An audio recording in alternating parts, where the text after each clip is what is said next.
ได้เนี่ยน้องพี่น้องบ้านเปิดภาพมาตอนนี้ก็ทางสร้างเฮาขึ้นห้านเวทีแล้วพี่น้องเนาะบ้านเนี่ย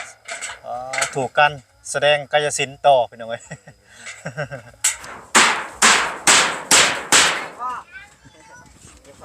โอ้แมงมีคือออกแต่เช้าเท่ามื้อนี้ต้อมหูต้อมตา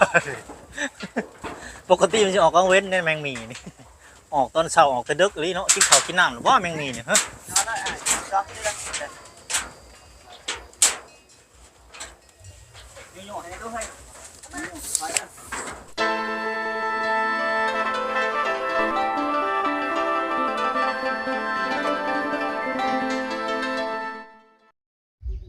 น้องพี่น้องมาพบมาพอในการช่วงเศร้าๆพี่น้องเนาะป้าต้องเปิดพามาตอนนี้ทางครอบครัวเพิ่นได้ตื่นลุกปลุกมาแล้วพี่น้องเนาะตอนนี้ก็ลุกนึ่งข้าวนึ่งน้ำตักน้ำตักในว่าสันซาพี่น้องเนาะสบายดีเด้อพ่อแม่พี่น้อง FC กันเบิดสุขุสุคนน้องพี่น้องบ่ว่าสิอยู่ไกลอยู่ใกล้มื้อนี้ก็มาพบกับบ่าวน้อยเสียงลายคือเก่าคือเดิมน้องพี่น้องหลังจากเมื่อคืนนี้น้องพี่น้องทางบ่าวน้อยได้แจ้งข่าวดีไปแล้วเนาะก็ตอนนี้ก็สิได้อัปเดตเรื่องเฮือนครัวหรือเฮือนไฟแต่เช้าๆเลยเข้ามามื้อนี้เนาะเพราะว่าอยากให้มันแล้วไวว่าสันซาเพราะว่าอากาศมันก็ร้อนช่วงหรือว่าฝนตกน้องพี่น้องเนาะก็เลยว่าอยากให้ทางเฮือนครัวเฮือนไฟเพิ่นแล้วไวว่าสันซาเนาะป้าซะพี่น้องบ่ว่าระยะห่างเขาไปหาทางครอบครัวเพิ่นก็เลยพี่น้องเนาะผู้ทางน้องน้อยกับแม่เพิ่นก็กำลังสูบน้ำสูบในอยู่พี่น้องเนาะเป็ดกับผู้กำลังเลาะหากินเหยื่อกินเขากินแมงไหมอยู่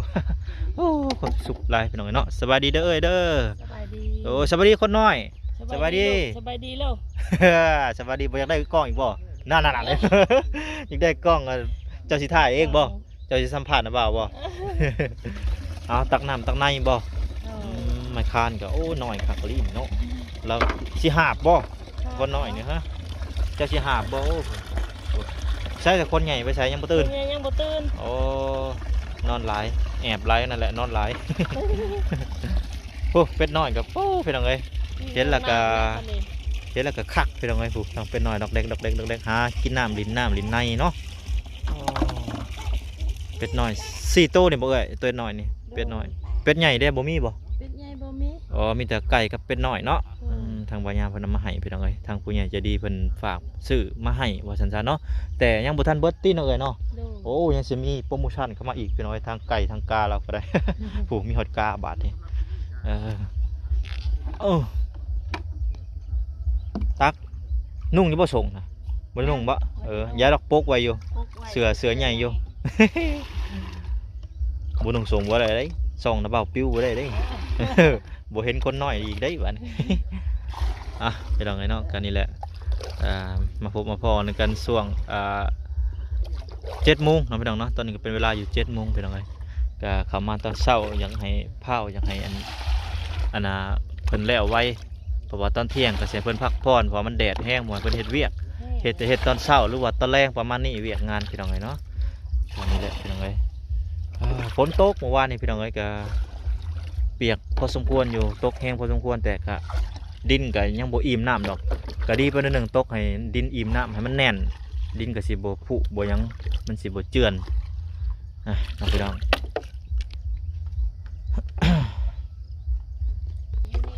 คนนอนอยู่นี่เด้อหนึ่งเขาแล้วเอ้ยกำลังข้างบ่เรือข้างแต่โดนแล้วมันอันนั้นเนาะเปียกมันเปียกน้ำเปียกฝนนั่นแหละพื้นเปียก แม่นแหละพี่น้องเอ้ยล้างถ้วยเลยเอาเหยาะอยู่นี่พอดีเลยตักน้ำล้างถ้วยตักใส่กระถางไว้พี่น้องเอ้ย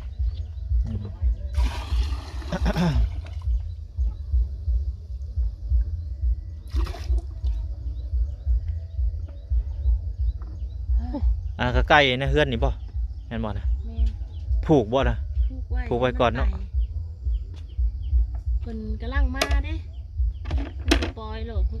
ได้ก็ไปอีกก็เลยผูกไว้ก่อนจากวันนึงมันจังปล่อยแม่นแหละจังสิเฮ็ดคอก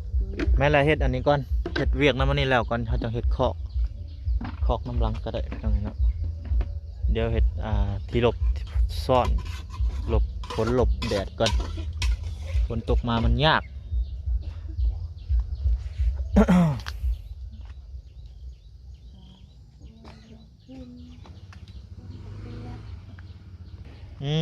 อันนี้เอายังหลังถ้วยเอ้ยเอาแผบบ่ แซ่บ โอ้เดี๋ยวบัดว่างๆเดี๋ยวสิพาเขาไปซื้อของซื้อเครื่องแล้วก็ซื้อสไลด์มาเลยเนาะเอ้ยเนาะ โดย โอเคก็เนาะพี่น้องก็เงินทางแม่ครูเพิ่นนั่นแหละเนาะพี่น้องก็สิพาทางเอ้ยเพิ่นเขาไปซื้อเครื่องของให้เพิ่นมีตัวใดขาดตัวใดก็ว่ากันใหม่เนาะพี่น้องตอนนี้ก็เฮ็ดอันก็เทิบให้แล้วก่อนว่าซั่นซะแก้ไขเบื้องต้นไปก่อนพี่น้องเอ้ยเดี๋ยวมันสิยากคือว่าแหละ มาละบ่บาทนี่ แน่มาแล้ว เอ้ยใส่คราวเดียวมาเลย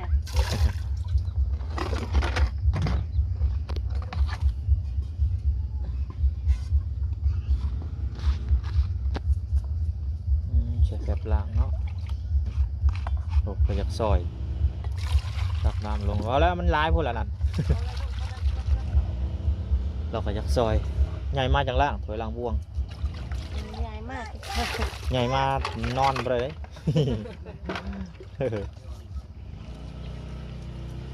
เอาแล้วลูกเขาแล้ว และตามวัยตามการเวลาพี่น้องเนาะคนเฮาตอนยังน้อยก็ดื้อไปนิดนึงตอนกลางเป็นวัยรุ่น15-16ก็เอาใจยากเอาพี่น้องเนาะพูดแหละเลยก็ระดับกลางคนพูดแหละเพิ่นก็สิเข้าใจได้แหละเรื่องราวเป็นจังไดอายุ20ปลาย30ก็เริ่มแล้วบัดนี้เริ่มคิดแล้วบัดนี้เริ่มอยากได้อยากมีแล้วแหละอายุ15-16ทำใจไว้โลดมีแต่อยากเล่นอยากกิน บ่ว่าไผ เล่นอยากเที่ยว อยากเล่นอยากเที่ยวก็เบิ่งกันไปก็หามไล่กับบุรีอีกปล่อยไล่กับบุรีอีกเบิ่งตามกาลเทศะการเวลาอะไรก็ต้องเลย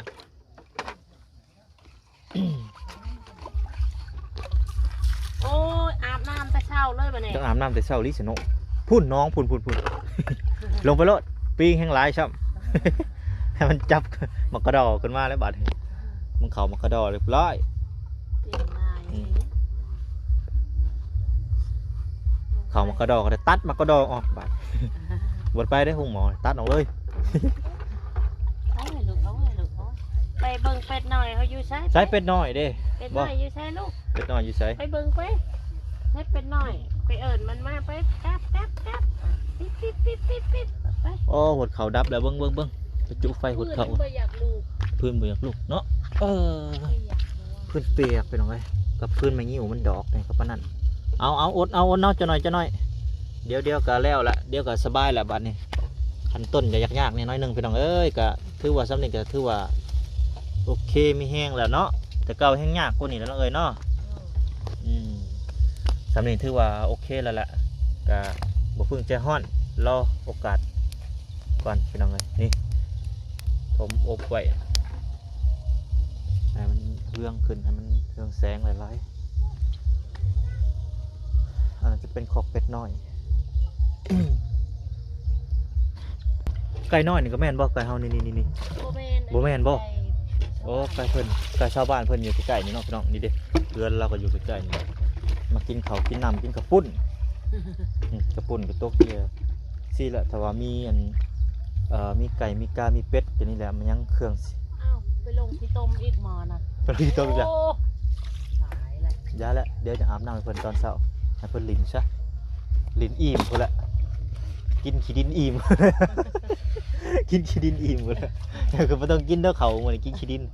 เพิ่นบ่กินดอกเพิ่นเอาไว้แต่ว่าเพิ่นลิ้นน้ำซื่อๆเพิ่นไปย่างลิ้นซื่อๆปุ๊บไปย่างดักปลาเพิ่นโลดย่างเด็กน้อย ไล่เป็ดไล่เป็ดหน่อย มีแต่บอกเพิ่นลงแล้วก็มุดบอกมุดโลดบอกว่านนี่มุดคือบ่มุดว่ะแล้วมันแล่นขึ้นเด็กน้อยนี่ห้ามเท่าได้แห้งไป เฮ้ยไป มีแต่บอกจุ๊บใส่อย่างเดียว เอาเลยเอาคักโลดว่ะ แล้วมันแล่นขึ้นได้บ่ว่านี่ก็จุ๊บใส่แล้ว มันบ่แม่นเด้นี่ พูดเลยต่อยังบ่ทันได้ตื่นนะลายขนาดดื้อ เออ ขนาดเลยขนาด ดื้อแล้วก็ติดตามน้องกระเบยเพิ่นเอาไว้ เด้น้องกับเบยบ่ตื่นกับบ่ตื่นเด้พากันนอนแข่งกันเด้ เพิ่นบ่สบายมื้อนี้เนาะก็ป้าให้เพิ่นนอนเอ้าข้าวมันบ่กินบ่ไก่นะมันอิ่มโพดแล้วบ่ โอ้ยมันกิน กินอยู่เนาะ ทั่วแหละ กินเท่าไรนี่คนว่าเพิ่นยังยังบ่คุ้นเนาะ แม่บ่โซหลายไก่นี่ถ้าเห็นข้าวหลายนี่สิบ่อยากแล้วสิหากินแมงใหม่แทนช่วงนี้ บ่ว่าสิเป็นแมงจีซอนน้อยแมงจีรีดน้อยๆที่อยู่ในใบไม้มันซะหากินเด้ยามนี้ได้มันช่วงหาอาหารในช่วงนี้ช่วงหิวน่ะกินอยู่ข้าวช่วงแล้งน่ะแต่ว่าช่วงฝนเนี่ยโอ้หากินแมงไหม้เด้อไก่หากินด้วงกินนอนเด้อประมาณนั้นแต่ว่าไก่หอไก่หิวอีหลีก็เดี๋ยวหาเก็บกินไปสิเล่นเดี๋ยวเพิ่นก็เรื่องดอกจังได๋นี่ปล่อยนี่ก็เดี๋ยวก็ไปใช้บ่ไก่ดอกไก่นี่นอนคันได้นอนคืนหนึงเลยจื้อบ่อนนะต้องได้นอนบ่อนเก่าอยู่แล้วถ้าไปนอนบ่อนใหม่นี่บ่ได้แล้วเพิ่นบ่เรื่องคันได้นอนบ่อนใดต้องนอนบ่อนนั้นเลยเนาะไก่นี่เนาะแม่นั่นไก่จะเป็นนั่นไก่พี่น้องเอ้ยแต่ว่าเป็ดนี่นอนใช้ก็ได้ไปคำใช้นอน เอามาขึ้นตั้งหัวนอนตั้งหัวพุ่นแหละโอ้เป็ดเด็กกระปอมตกอากาศยาเพิ่นโอ้กินกระปอมเลย เป็ดกินกระปอมพี่น้องโอ้ดอกเด็กเป็นหยาดกันกินพี่น้อง นี่แหละพี่น้องวิถีชีวิตทางครอบครัวไอ้แก้วเพิ่นเนาะเบิ่งไปเบิ่งมาก็มีความสุขไปอีกอย่างนึงพี่น้องเนาะได้อยู่ในป่าในดง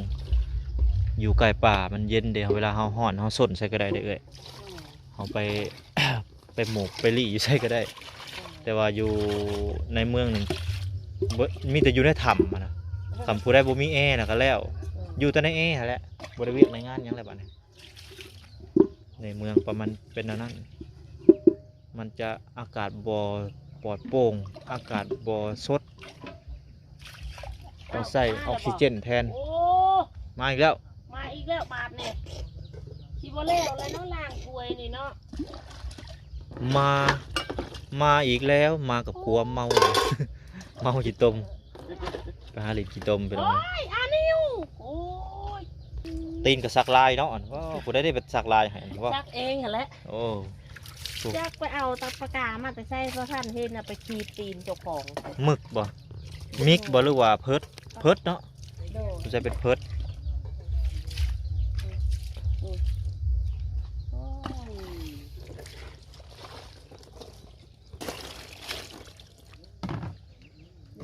นี่ไม่ล่าช่วยลูก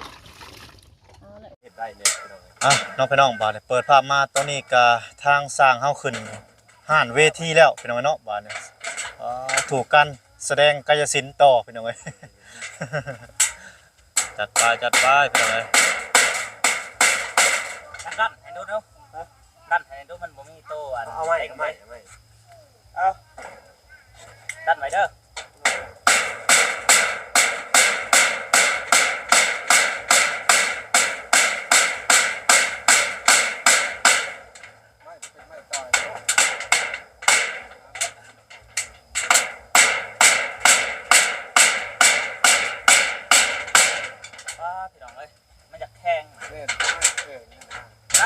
ดันมงพูดนี่ได้ไอเอาไม่นี่จะว่าน่าเป็นไม่ได้น่าจะเพราะว่าเป็นไม่แข็งเนาะ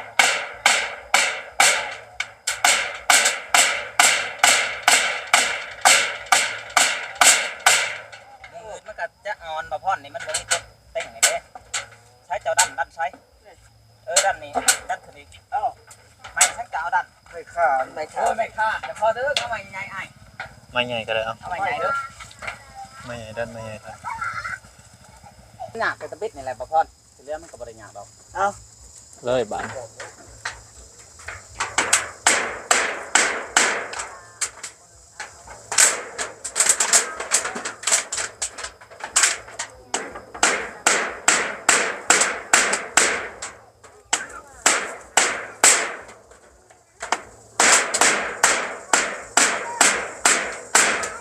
ไม่แข็งเนาะมันตายแล้วมันเบิดน้ำแล้ว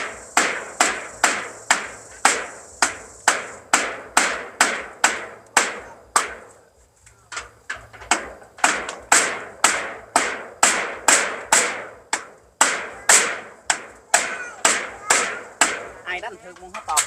เปลี่ยนสูตรใหม่ตอกไปหน่อยเพราะว่าไม้มันแข็งไปหน่อยปกติเนี่ยไม้แดงปกติมันจะเป็นไม้เนื้ออ่อนนะแม้นไม้เนื้ออ่อนเพิ่นตอกปั่นลมไปหน่อยเห็นอยู่เนาะแล้วก็เพิ่นทาสีกันน้ำกันฝนน่ะเด้สีน่ะมันจะกันฝนคือ ถึกแล้วมันจะบ่เปียกนะทาสีเด้เอ้าเบิ่งมันอ่ะได้เรื่องบาดนี้เพราะว่าอีกอย่างก็อยู่เทิงตอกมันยากๆอีกเนาะมันก้มใส่เด้บ่เอาไปยามันแน่นแล้ว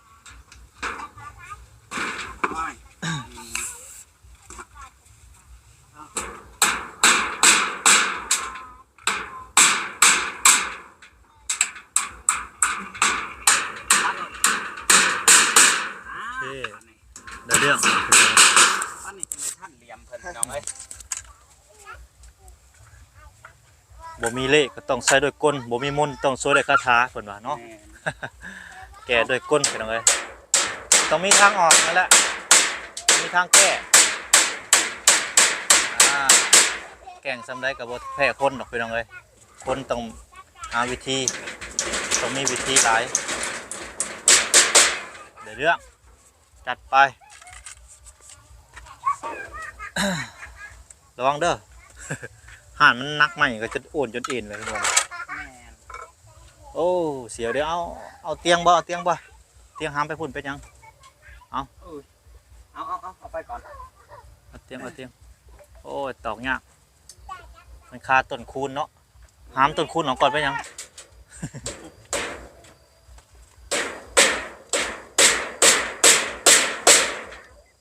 เอาอ่านมาดันเด้อนี่จะดันนี่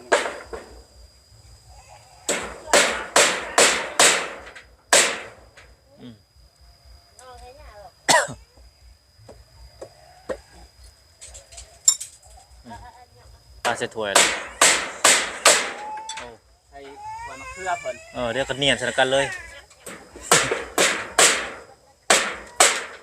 เนียนตะปูใส่มะเขือต่อไปเด้อ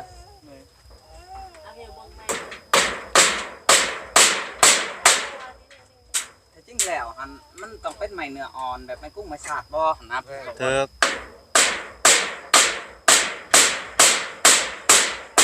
อันนี้พันล่มไม้แดงอย่างไรมันจะแข็งหน่อยเนาะแข็งเลย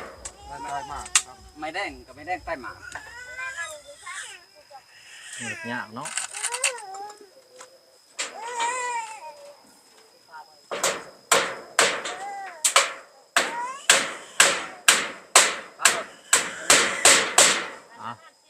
ขอยับไปทีละเล็กทีละน้อยเนาะอาจสิได้เองเก้าอุดเก้าเยินหากสิได้แล่นนี้โมเมนต์ตอนเข้าแล่นนี้อุดเก้าเยินสิได้แล่นนี้บัดนี้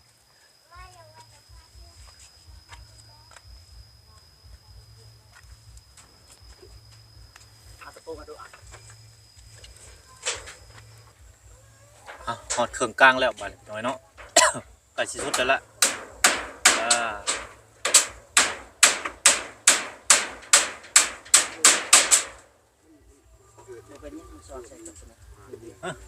เกาะไม่ละ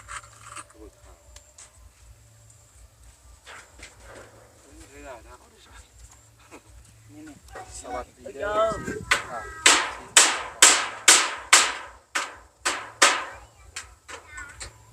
เป็นเหยียบในพุทโธ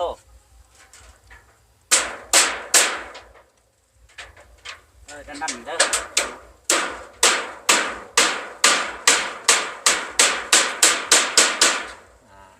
เลยเครื่องระบาดเนี่ยตอกแล้วนี่จึงได้ขึ้นตะปูเขายังลายบ่ซ้ำนี่บ่ยังลายอยู่โอ้ยังลายอยู่เอาไอ้แก้ว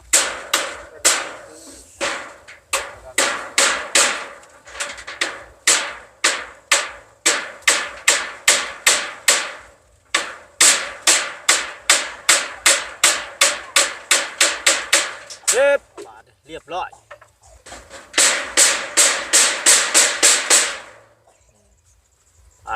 ไปยาวไป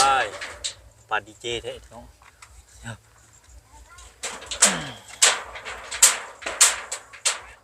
ง่ายคนแรกแต่มันโดยได้อย่ามัน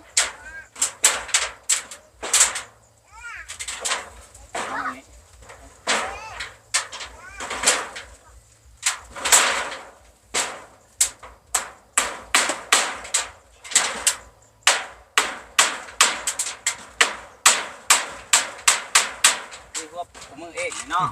ขับเนาะ ทดลองมึงดู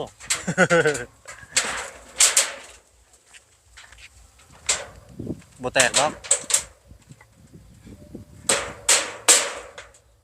นี่ย้ำมาเลยยกเอาแก้ว ถือว่า เอานี่ดู เป็นทางต่อไปก็จะเสียทางนี่คือปั่นลมเวลาลมมามันจะวนเลิกสีไกลทางเจ้าบอกคุณย่าไป ย้ำมาอีกหน่อยหนึ่ง วน เยิ่ม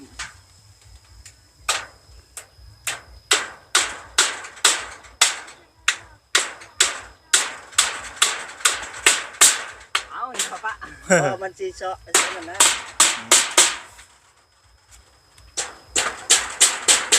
นี่เนาะ น้ำเนาะ งามแล้วงามแล้ว ตัดไปเลย เอา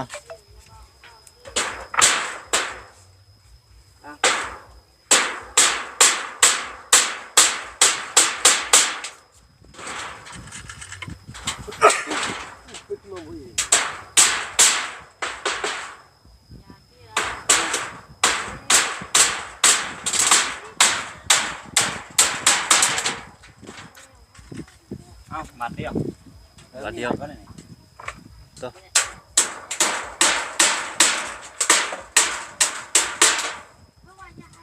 อกับบัดนี้ นี่บัดนี้มาพอนได้ โอ้เนาะ ครั้งแล้ว อยากมั่างคืนได้มาตอกใหม่เนาะจะคือสิคัก โอ้ เอาเข้ามาพี่น้องเอ้ยเข้ามาเป็นกำลังใจให้บาสัญญาณนี่เด้อครับ บาดนี้ล้มนำบ่ย่านบาดนี้ให้มันขับรถดุดรถจกมารถพี่น้องเนาะบาดนี้หรือล้มมันก็ได้ข้าวหนึงหูว้ามาลกฮือออกเบิดเลยว่าซั่นห้อยเรียบร้อยไอ้เนาะ ใช้ทงเจ้าหน่อยๆนี่นี่หายแก้วทงหน่อยๆนี่ เลยว่าอย่าง กระเป๋าเด้กระเป๋าพายใส่กระปู เลยว่า จึงไปใส่ละไปเลยเขาอยากถ่ายนะ อ่ะบาดนี้ขึ้นสู่เวทีขึ้นเทิงบาดนี้พี่น้องเนาะหลังจากลงมาลุ่มเพราะว่าตอกสะดวกสบายได้อยู่ลุ่มอีกอย่างก็ไม้แข็งเนาะพี่น้องเป็นไม้เนื้อแดงไม้เนื้อแข็งปกติเราไม้เนื้ออ่อนถ้าตอกสาเหตุที่ประทาสีเนาะพี่น้องบ่น้อยคิดว่าอาจสิกันฝนนั่นแหละอย่ามันเปียก อยู่ในทงได้เถอะ ไม่ได้ทงเอาทงเพิ่นเนี่ยบ่มีทงก็เอากระเป๋าเป้ก็ได้เอาทงอ่อง อ่องกับตะปูโฟดดอก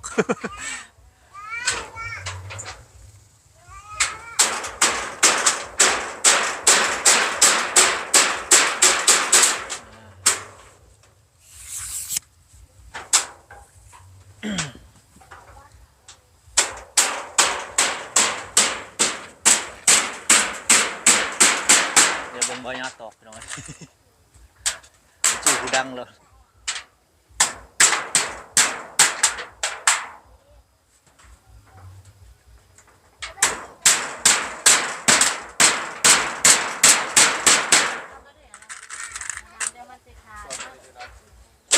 เบิ่งให้ในดูอ้ายมึงได้ใหม่นี่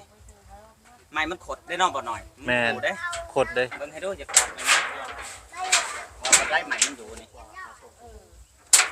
เอามืออันขึ้นมาทางนี้ดูนี่ใหม่เขาเหยียบนี่อ้าย ไม่เตอร์เราเหยียบ พ เด้ อมันขดไปทางไหนนี่นะ นี่ไปทางนั้น ซื้อหันบ่ซื้อหันกระบอกเด้อเอายันมันวัดกับพื้นนะ ไม่มันน้อยเด้เนาะมันบ่เปถ้าแม่นเป็นไม้เสร็จแล้วมันจะเปจะใหญ่แล้วมันตอกง่าย แม่นมันจะเอาจับคือ อันนี้ไม่ จะจับจุดเลยคือ จับจุดบ่ได้ต้องได้บอกกันแล้วเด่นต้องได้ให้ทางไอ้แก้วเพิ่นบอกไว้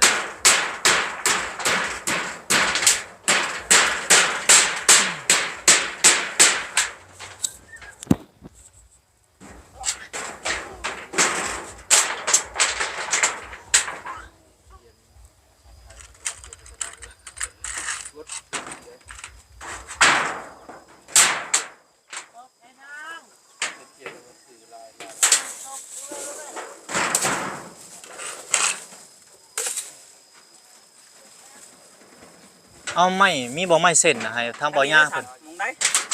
บอกได้ไอ้แก้วไม่ถ้าเราเหยียบให้แหละ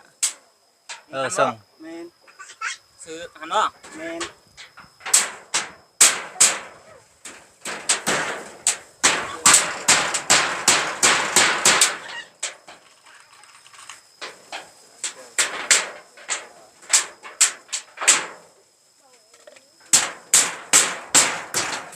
บินโดนก่อนพี่น้องเอ้ยบินโดนก่อน โดนคือสู้ทั้งผ้าแล้วพี่น้องไอ้บ้าน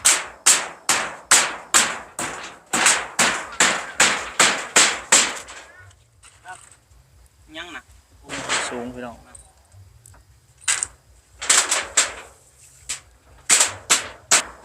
บ้านนี้เป็นแผ่นที่2เนาะทางสร้างหน้าเฮาต่อกันเนาะเป็นแผ่นที่2แล้วใกล้แล้ว ขึ้นแฮไอ้แก้ว พี่น้องตอนนี้ก็ยังเศร้าอยู่เนาะก็ยังบ่แดดบ่แห้งดอกคือว่าสิแล้วอยู่แล้วพี่น้องเนาะตอนเศร้าไปแล้ว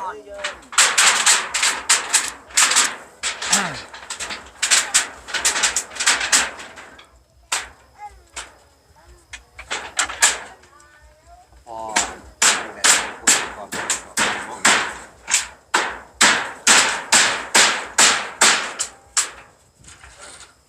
อาจจะคือเป็นดงไว้กับเขาไปเลยว่า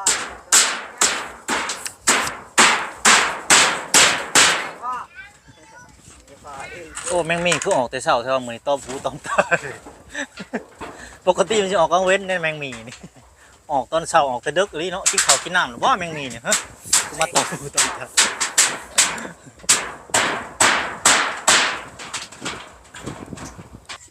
และดุงๆขึ้นมันขมลงหั่นนะ เอาไปกันเอาไป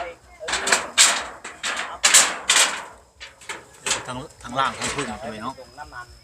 ใหม่มันบดเสร็จแล้ว ซ้ำไม่โคตรเลยละไม่มันบ่ซื้อไม่ซ้ำแล้วเก่าซ้ำขอโยก นี่ยาก นั่นแหละ สนั่นแหละ ยึดคือว่า ดูไอ้ฮะดู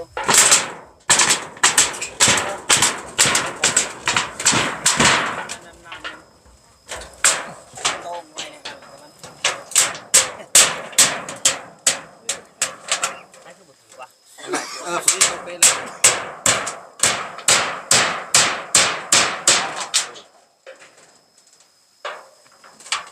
ให้ตาผมเปลี่ยนสังสีไปหาเชื่อช่องเปลี่ยนเลยรอเลยต้องเชื่อนักตักขี้ไหลขี้ไหลรูดเอ้ย สร้างช่องคนขีดไหลสร้างพุทธกับสร้างอยู่ในหลุมนั่นแหละ ช่างผู้ใด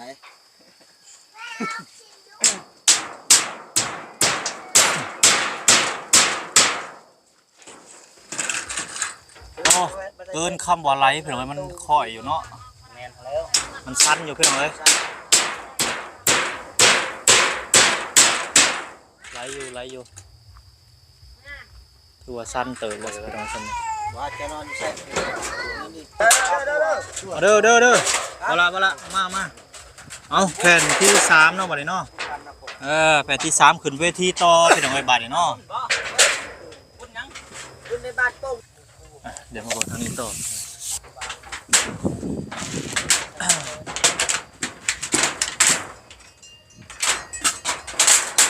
สูงกันพี่น้องไอ้เนาะเดี๋ยวบินโดนก่อนพี่น้องไอ้บัดนี้ บินโดน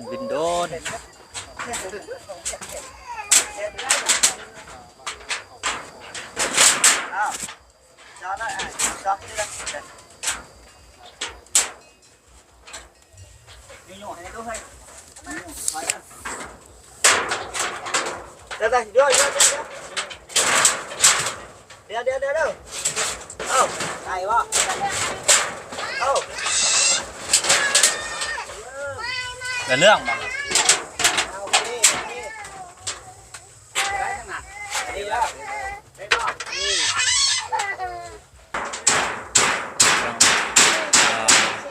พอดเครื่องหรือบ่เนี่ยบ่ก่อน และ กำลังจะเครื่องเนาะอีกแผ่นหนึ่งเครื่องเลยเครื่องแล้วเป็นยังไงเนาะ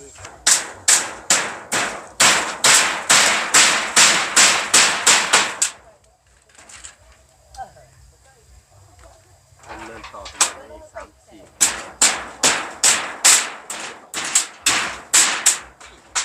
3-4 นั่นแหละถูกต้องนั่นแหละกินนี่แหละ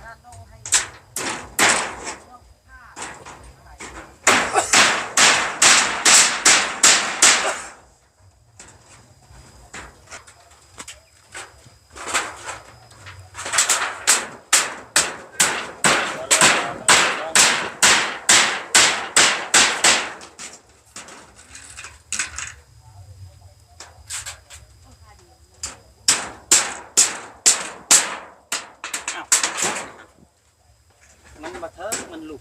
เอาใกล้เอาซ่อม ตัวนั้นห้าใหม่มาห้องอยู่ด้วยแก้ว ตัวไหนตัวนี้นี่มันหน่อยไม่หน่อย นั่นแหละให้เราห้าใหม่มาให้ในดูอ่ะโบตอกบ่ได้ได้สิตอกน้อย กันนะ ใหม่ไม่เห็นเพื่อ โอ้ตอนนี้ก็ทางตบอาหารพร้อมพี่น้องเบิ่งอาหารใส่นี่ โอ้เบิ่งบ่ซื้อให้คอยเลยนี่เขาว่า อาหารชั้นต่ำพี่น้องหน้ำไม้ ตัวไหน บ่เจ้าไม่สว่าไรแล้วนี่เด้นี่นู้นเอาในได้นะฮะ ตัวไหนแท้ บ่ถึงเราเอาจะไป อย่าลงลูกอย่าลง พอดีป่ะ อ่ะพอดี เบิ่ง พอดี คือพอดีฮะตัวนี้คือมันลงจะ ยามันนิดหนึ่ง บ่ได้แล้วตัวนี้ครับ ได้ป่ะ ได้แล้ว เดี๋ยวมา เอาตัวนี้คือค่อยอยู่ขึ้นแกใกล้ประกันเดี๋ยวตาย โอ้ยได้แล้วซ้ำนี่พอแล้วได้แล้ว ได้ปะ ไปเพราะไม่อยากเลยเอ้ย บ่ได้เฮาเบิ่งคือได้คือกันเฮาอยู่แบบนี้มันก็ต้องแหละครับเจ้าไปตีครับเจ้าไปตีอันนี้มันก็ เฮ้ยตีสิลูก แล้วเอาดูเนาะเรื่องให้ละซะจิกออนซะทุกคนเรื่องนี่ครับแล้วจำได้ทุกคนได้มัดน้อยแมงก็ให้ตะบนก็ได้ออดกันแล้ว อ่ะแผ่นที่สี่เตียงไป ทำง่อยแล้ว เอาหลุดซาไปง่อยก่อน โอ้อ่อน เอ้า ยืนเอาบ่ ยืนเอาเลยบัด ยืนเอามาเอาไม่คัน บ่ยืน เล่นขึ้นต้นเล่นยัน นี่ อย่าขอบมันเลย เออ ๆจับ โอ้ยสิยืนเอาแล้วน้องเลย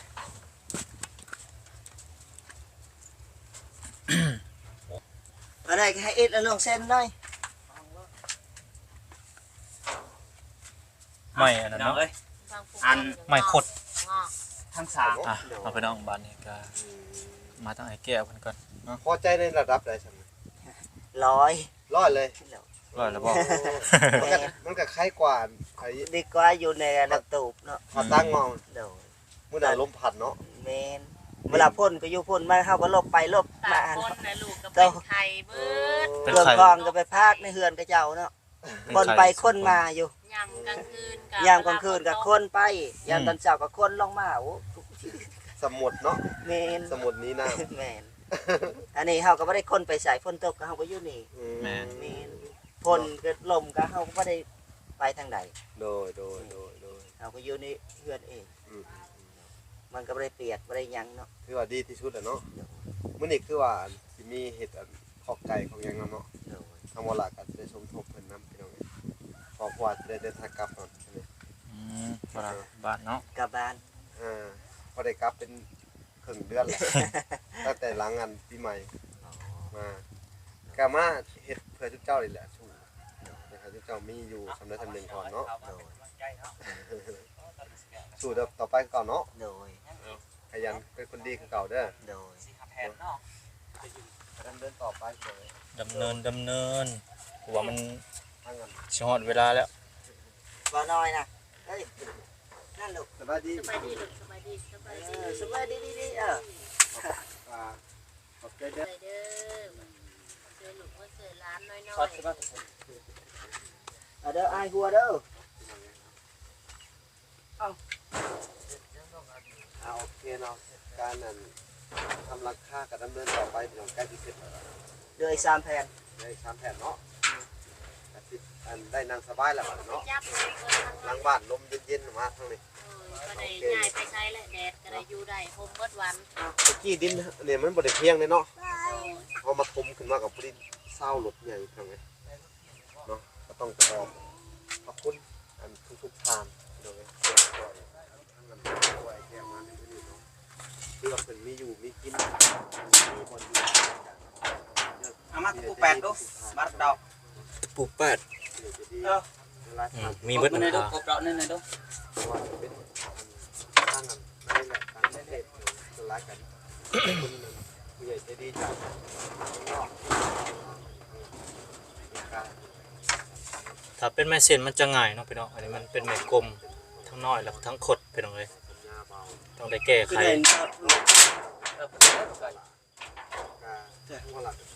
บ่ยากค่อยว่ามันแน่นแล้วซ้ำนี่ค่อยว่าเรือว่าแนวใด สตอกลูกอย่ามัน ตอกลูกอีกบ่ แก้ว ทั้งเมตู้ USA เพิ่นจะได้ชื่อวินแล้วก็ชื่อเขาฟ้องเนาะ เพราะว่ามันหยุดหลายก็อย่าว่ามันแน่นเลยนะหรือว่าตอนนี้มันยังมันสอดบ่ตัวนี้เนาะอ๋อต้องหยุดตัวนี้ก่อนเนาะโอเคครับจัดไป มันใหม่แต่งนะบอกอะไร นี่เอา บ่คือแต่งรถด้วยเนาะเลย ครับ พอแล้ว ตัวนี้มันบ่เงิงบ่ นึ่งเนาะแล้ว ได้เนาะได้แหละเพิ่นก็สิออกไปเรียบๆเพิ่นข้างนอกเด้อเงิงแห้งบ่ก็บ่เงิงบ่ยากเอ้ยบ่เงิงแห้งได้อยู่ เสียงาม งามอยู่แต่มันก็ไหลได้อยู่เมื่อกี้เห็นเมื่อกี้นี่ก็ ปิดอะไรดีใส่สักปิดเรื่องยันหยัดดอก อันนี้ลูก ต่อไปเนาะ เอาตะเกียบแล้วค่ะตะเกียบแล้วก็แล้วไปตะเกียบแกะสอกปุ๊บ แนมเท่น นิ้ว วัฒนธรรมเป็นไทยอีกด้วยอันทุกคนเอาได้เพื่อนคนมัก60ปลายคนเลย อีหยังลูกโอ้ยตะนางปาก ถือว่าที่ได้ดำเนินการไปจนกว่าจะแล้วทีมนี้ก็ที่ได้ดำเนินไปเรื่อย